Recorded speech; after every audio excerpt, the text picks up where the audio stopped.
Ya. Anies ini variabel yang mewakili Timur Tengah, Islam, mewakili NATO Barat, dan juga tidak punya catatan busuk di pusat-pusat strategi China. Oke. Tidak ada satu media Cina yang menjelek-jelekan Pak Anies. Oke. Dia bukan ancaman, dan ketika dia memimpin ibu kota Jakarta, saya dapat info ya, kekuatan-kekuatan strategi dan geopolitik itu melihat Pak Anies itu pemimpin masa depan. Oke. Karena dia menegakkan regulasi secara objektif. Dia tidak punya muatan ideologis yang bermain pada kepentingan tarik-menarik geopolitik. Ya. Memang murni ingin mengembalikan Indonesia dalam satu sistem pembangunan berasas keadilan. Oke. Dan tidak ada ancaman. Nah, ini gambaran. Makanya termasuk perlakuannya terhadap kelompok agama ya? Nggak ada, itu kan cuma beberapa orang dan mereka sudah bergabung dengan Pak Anies juga kan, dituduh intoleran itu. Yang kedua, kita lihat kondisi dalam negeri.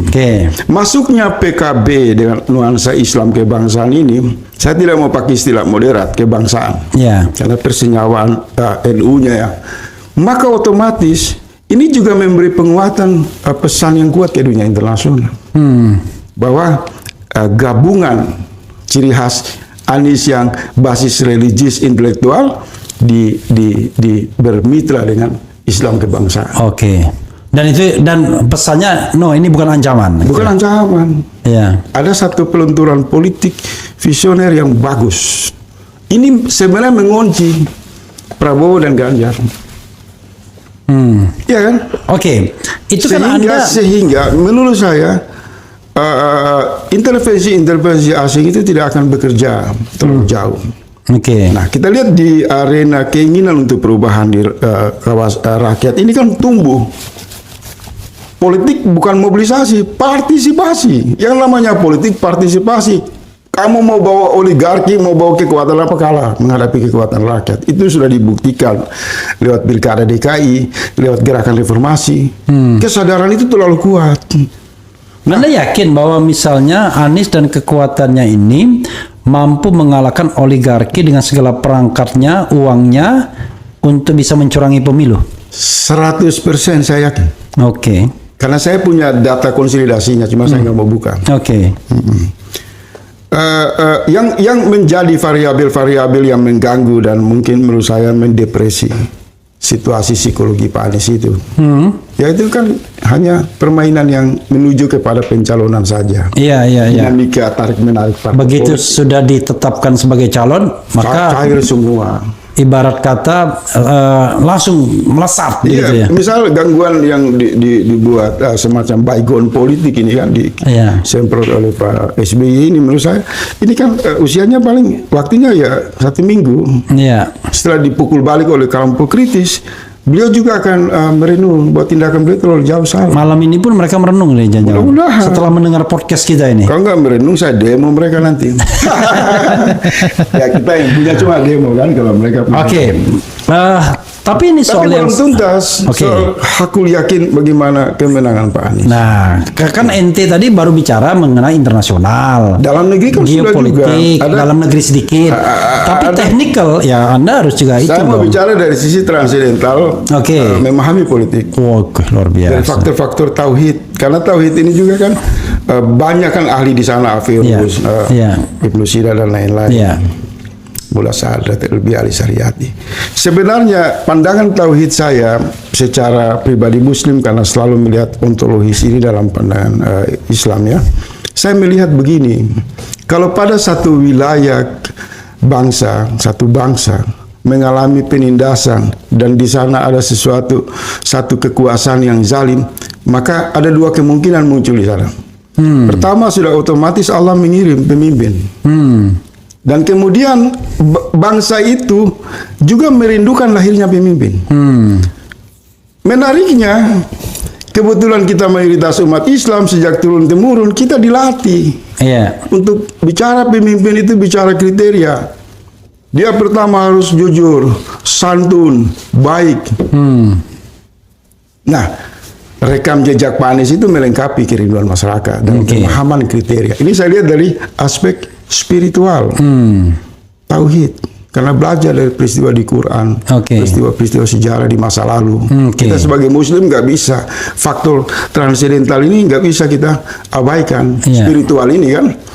Nah, materialnya udah terlihat, partisipasi tumbuh dan berkembang, menghendaki perubahan.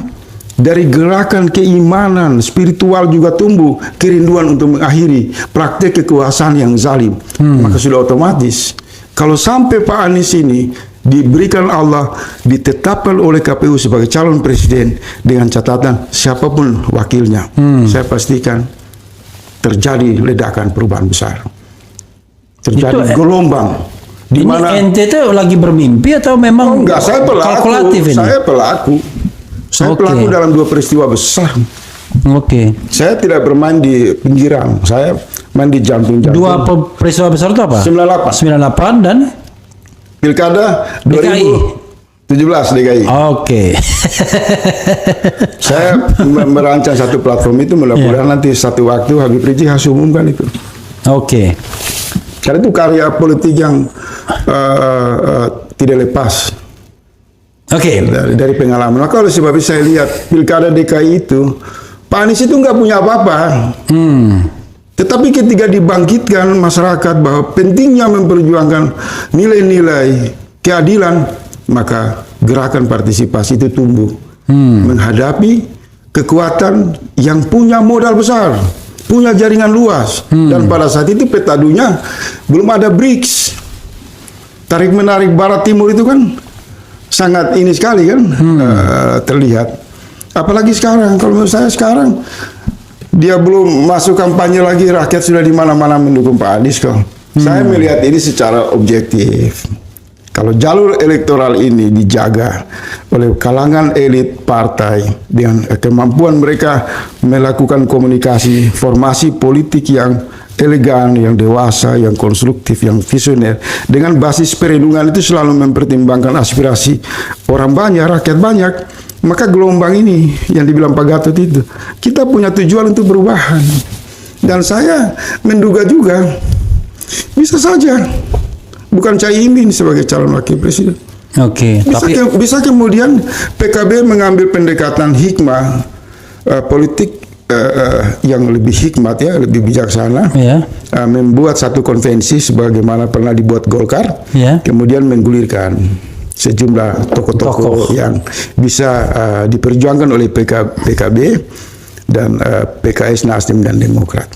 Dan perjuangan yang terberat bagi elit partai di lingkaran koalisi ini, menurut saya bukan untuk meyakinkan rakyat, tapi mereka harus meyakinkan di antara mereka harus duduk dulu.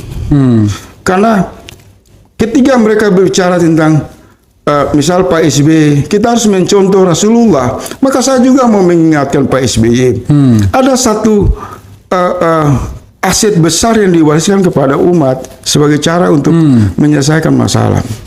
Tabayun. Dan tabayun itu hanya bisa dilakukan oleh orang-orang yang berhati tulus dengan membuka pintu-pintu silaturahim.